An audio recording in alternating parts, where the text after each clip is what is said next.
Hello everyone, it's me, Shelby from Shelby's Crafty Books and Games, and today we are going to be doing a book tag. This tag will be the Ultimate Fall Book Tag.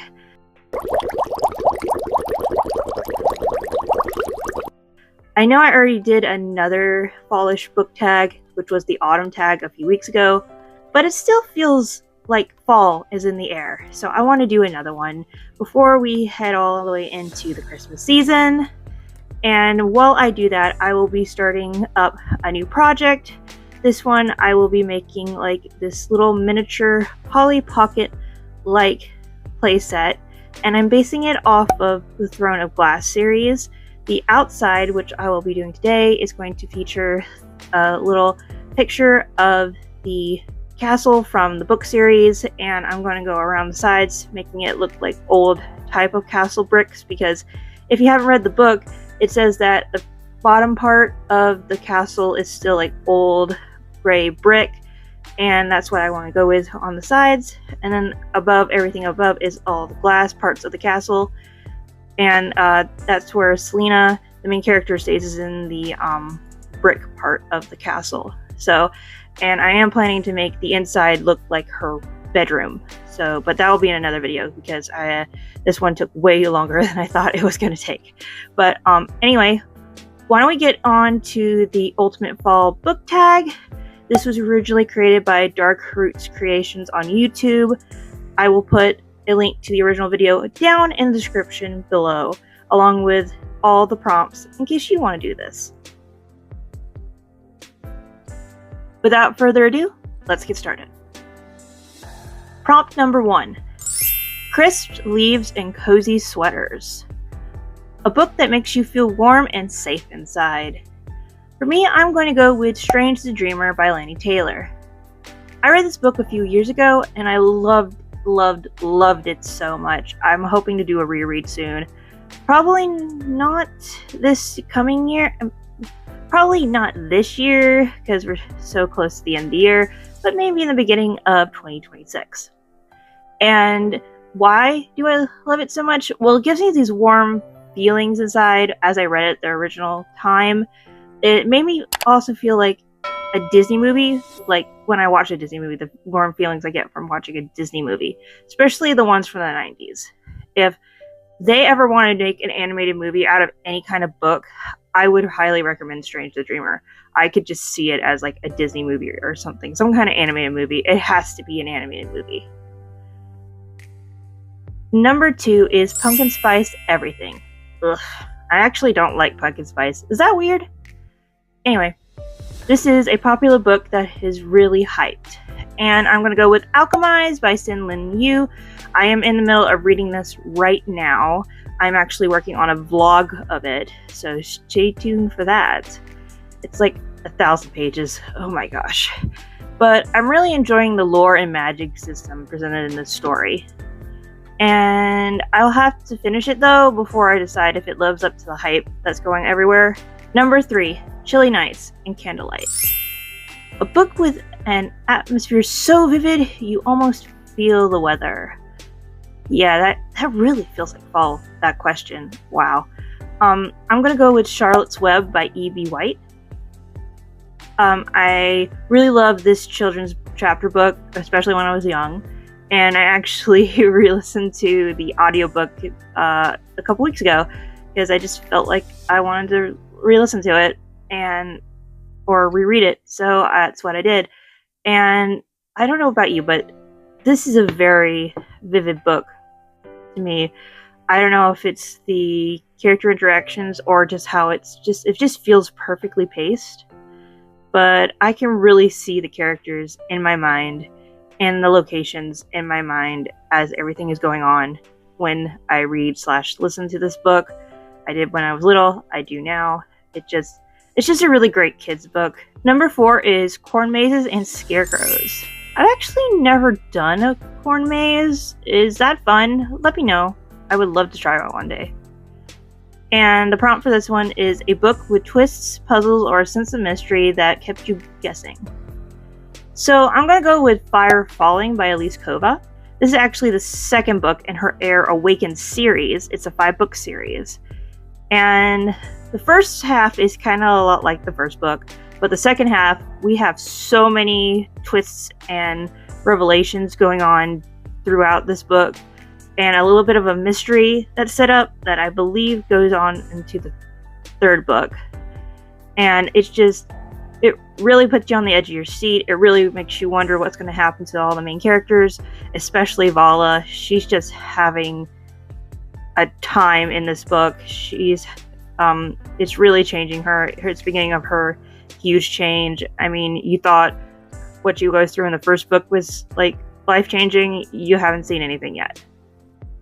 5 is Bonfires and Ghost Stories.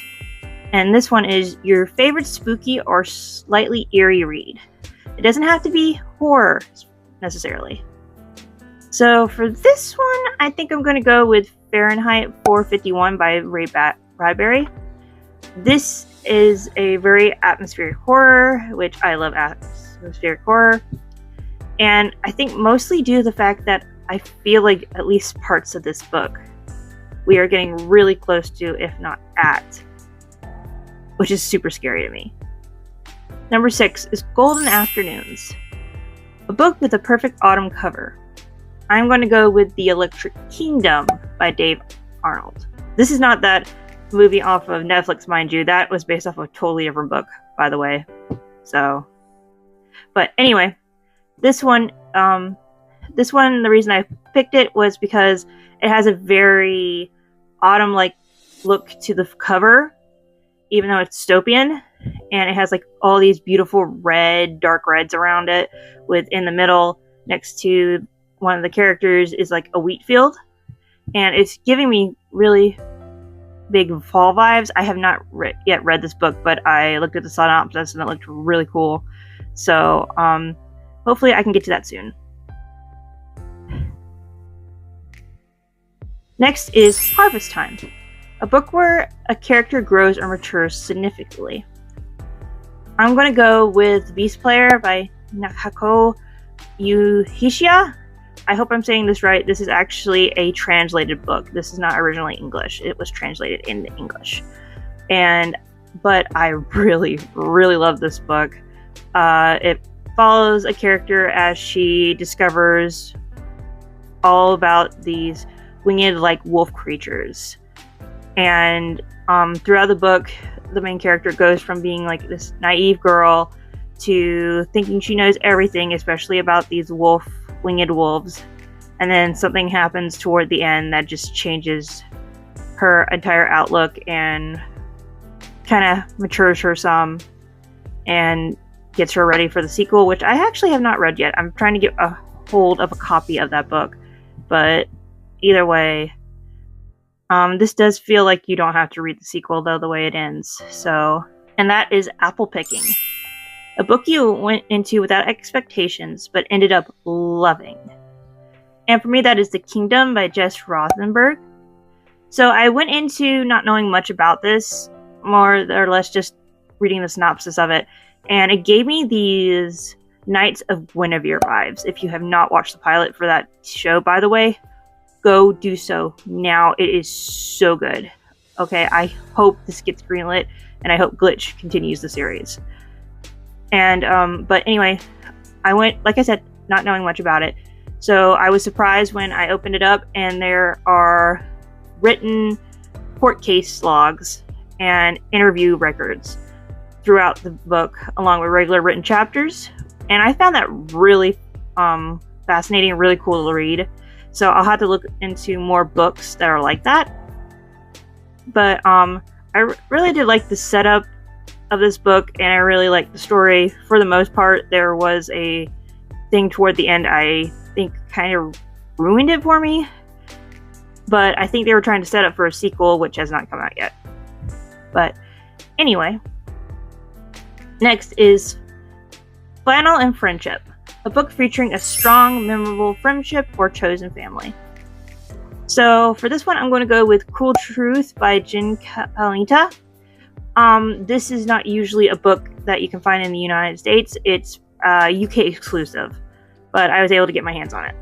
And this is a part of the Disney Twisted Tale series, and it redoes 101 Dalmatians, sort of, to make it where Cruella and Anita were really good friends when they were in school. Which is weird because I thought that was already established in the movie. Anyway, but it shows their friendship and what led to Cruella becoming the villain that she is. And then finally is Falling Back, Daylight Savings.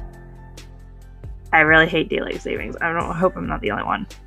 But anyway, and that is a book you love to reread or are most looking forward to reading this fall. I'm gonna go with Stars and Smoke by Mary Lou. I know this has been out for a long time, and I don't know if I'll actually get to it because I'm still reading Alchemized, like I said.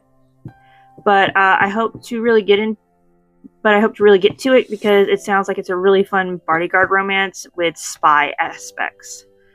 So those are my answers to the Ultimate Fall book tag. I hope you enjoyed. Let me know what your answers are in the comments below if you have any answers for anything, or let me know about any other tags you think would be cool to do. My next video will be the first episode in the Bookish Hunger Games. Yes, I'm finally bringing that back. I know I did the introduction and didn't really do anything after that, but you're going to see that first episode on Friday. It was so fun to record, by the way. Anyway, see ya!